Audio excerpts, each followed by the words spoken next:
This is a big dedication to Schubert, who, for his musical language and for his personal qualities, was always very attractive to me.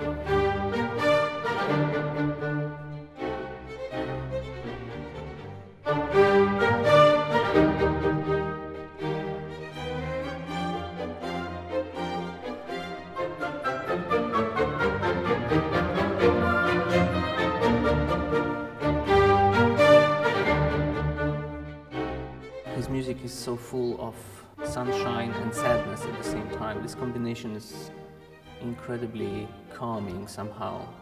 I've played Schubert quite a lot in my life, and I felt that practicing Schubert makes my soul calm. His music touches something which is above the normal life problems, and it has this almost religious type of quality with peace and balance. And I think Schubert makes this type of effect on me, definitely.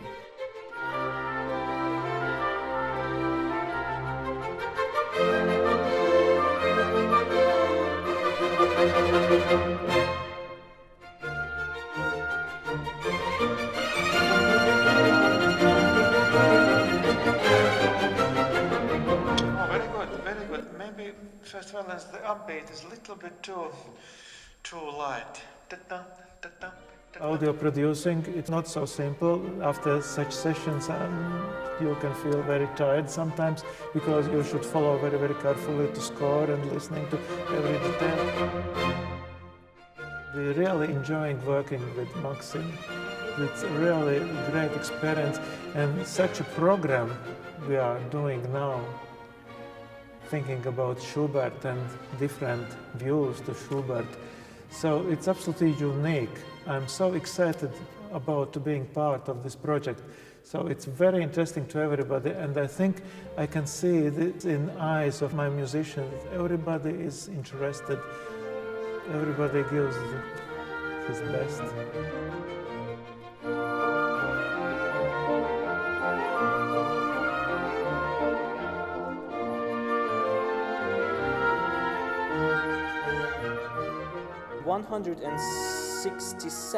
Could I ask everybody to make more leaning towards the forte, so almost a natural crescendo. Whoever is playing da da da di da da da da di da da. We want to pick it up there a little bit, yeah. So don't finish in that bar and then immediately forte, going into it.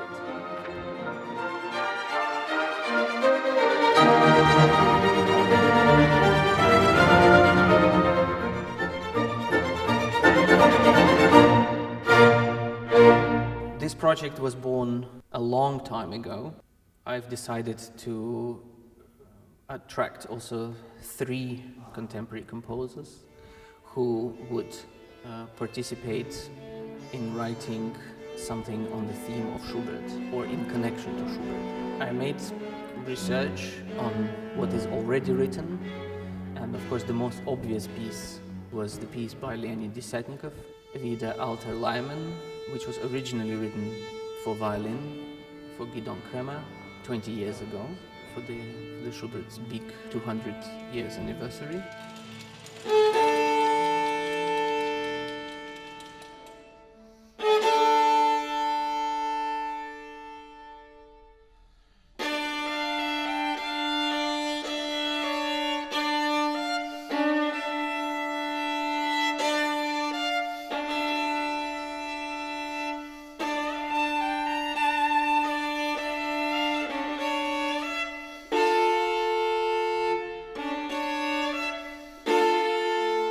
Мне было очень важно, когда я писал эту вещь, я к этому моменту уже знал случайно от Гидона, что он записал саундтрек для какого-то бельгийского фильма.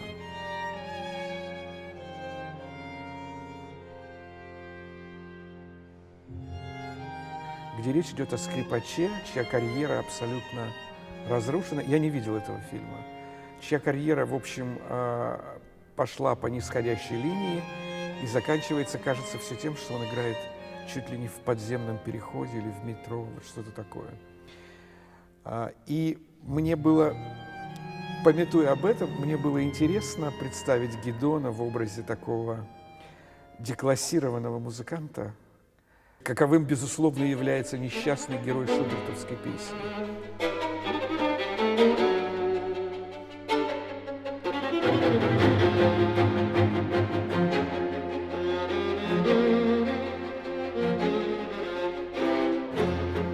Мне этот контраст был очень важен в тот момент.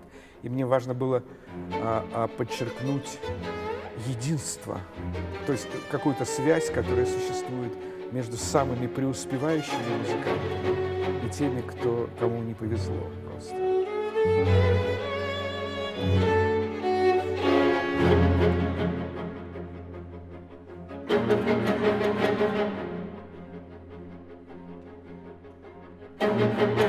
I've started playing it on viola. I've arranged it. I've made my own sort of interpretation, my own way of playing it. First of all, of course, without changing the tonality, but keeping as much as possible in the original violin register also. And I think Leonid liked this version.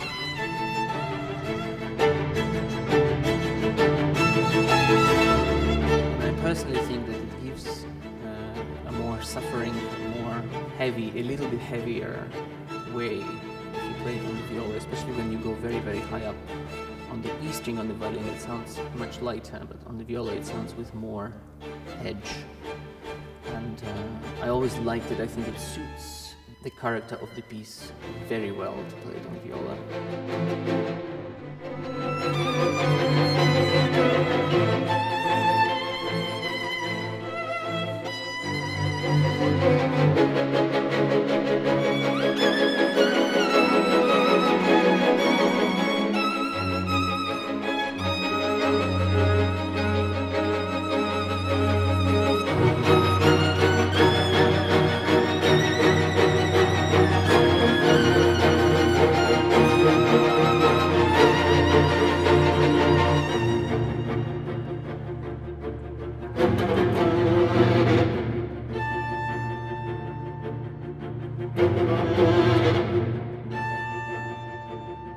The next obvious thing for me was to approach Dobrinka Tabakova, who I have worked for many years with. This piece that she wrote, I think it's a true masterpiece.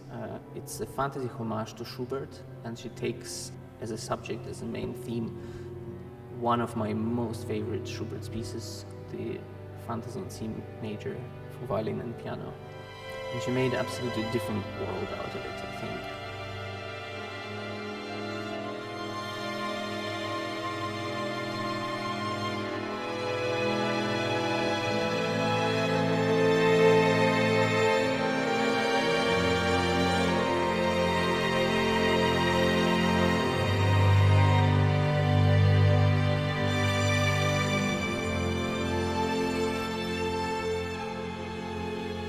My relationship with Schubert's music really began as a child, listening to Wie der Alter and the symphonies which we had in the family collection. There was a sincerity and a real purity to the music which I think even to a child appeals and can speak so directly, which is something which of course attracted me to the music. And so when Max approached me to write this piece to be part of his great vision for a project in honor of Schubert's work, it was a great challenge, because how do you write something for a composer who you've admired for so many years, but also try to have your own personal voice in it as well?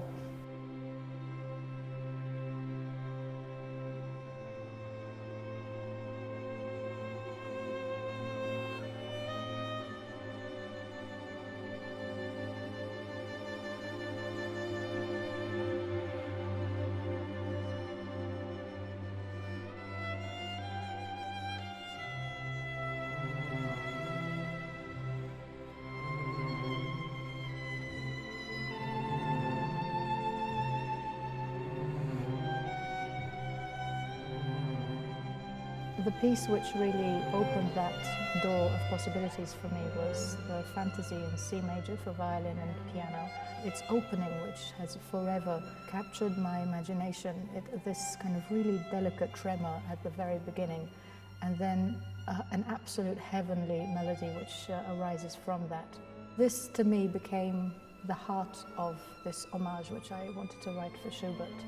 And the way for this piece was how to reach that place. For me, in the Fantasy, already the beginning is some kind of an arrival. It doesn't feel like the opening of a piece. It feels like you have been searching and all of a sudden there it is in its absolute purest form.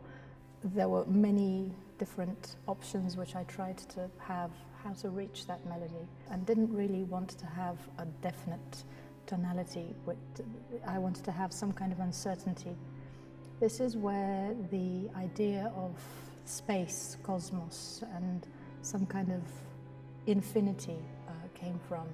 And I created that with these shifting clouds of sound in the strings, and then these kind of hovering, unknown galaxies which you're floating through, arriving at the melody that Schubert wrote as our first glimpse of, say, planet Earth, some perfect small utopia that arises from this magma of sounds.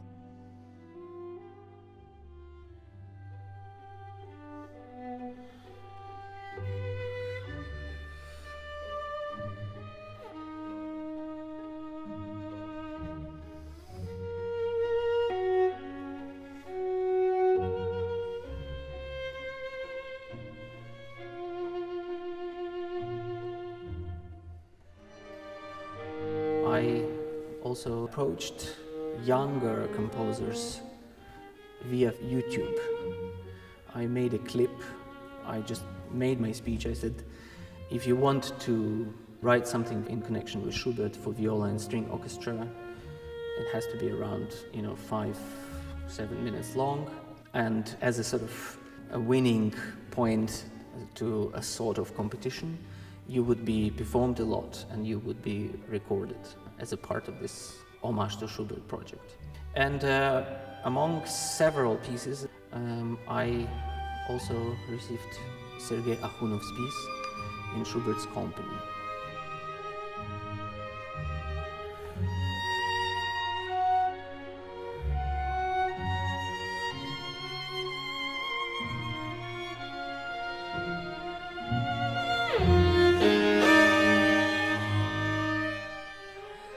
Когда ты сочиняешь музыку, очень важно, когда срастаются вещи вне тебя. То есть ты как будто планируешь что-то, и потом бьешься, ничего не получается. А потом как будто откуда-то что-то приходит, и оно все становится на свои места. Так получилось именно с этим произведением, которое уже достаточно давно написано. То есть, в моей практике, это 2012 год,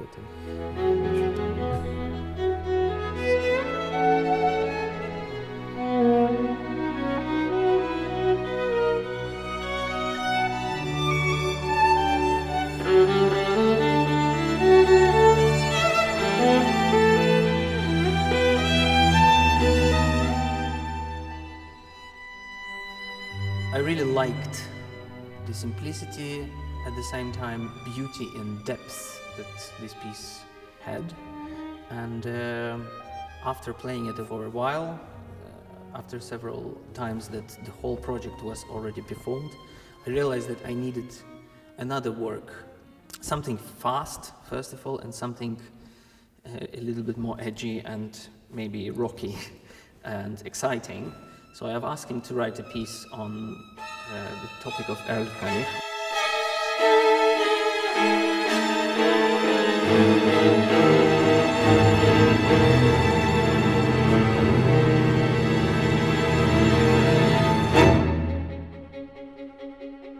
И как образец вот этой вот энергии, темпа движения был выбран Erlkönig. И тогда, я даже не знаю, как-то она не то что легко получилась, но очень быстро. То есть сравнительно быстро, потому что обычно музыка за 1 месяц не пишется. То есть надо, чтобы она созрела. Прошло какое-то, минимум 3 месяца. А то, что получилось так сразу, ну, во-первых, когда я начал работать над материалом, понял, что лучше всего брать за основу саму балладу Гёте. Она разбивается очень легко по форме. То есть персонажи, которые говорят друг с другом, здесь персонаж, значит, лесной царь, здесь малыш, который обращается к папе, и папа. То есть это очень легко музыкально можно распределить.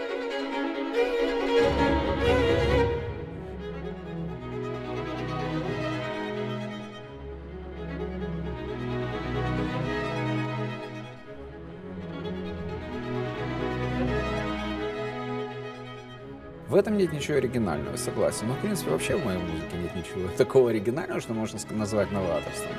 Но вот тогда, когда я начал уже это делать, мелодизм стал рождаться сам собой. Вот это вот сочетание такой какой-то агрессивной гармонии, агрессивного ритма с такими прозрачными, почти шубертовскими интонациями гармоническими, оно как-то срослось очень легко. Поэтому оно как-то сразу стало на место.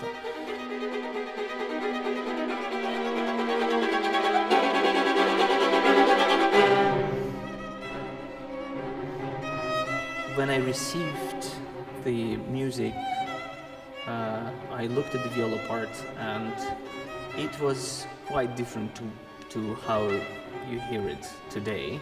It was basically so challenging that we had to meet up and we had to rework the viola part. And for me, it was incredibly exciting because I love the process of the creation.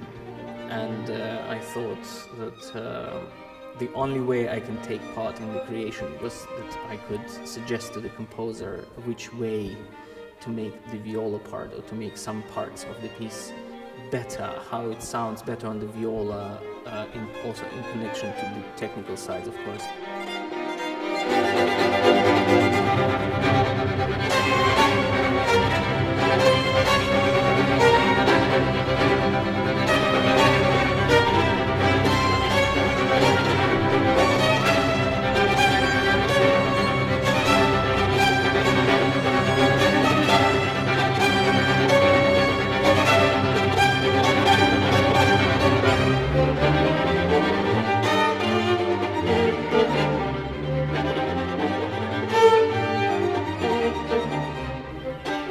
The Riga Sinfonietta is one of the best chamber orchestras that I've worked with, and I think that there are in the world. I've collaborated with them at several occasions, and what I like about this orchestra is that they are incredibly willing to make the best result possible due to their young age and full energy. I think we've reached fantastic result, and you know how recordings are. In a way, it's much more difficult than a live performance where, you know, if something goes wrong, it goes wrong. It's like you're a human being, you're allowed that. But in recording, you have to all the time make sure that you're producing 100% quality and music. The musical side has to be still exciting to keep this excitement during all these hours for several days. And I really appreciate the orchestra's work. I mean, they've done a fantastic job.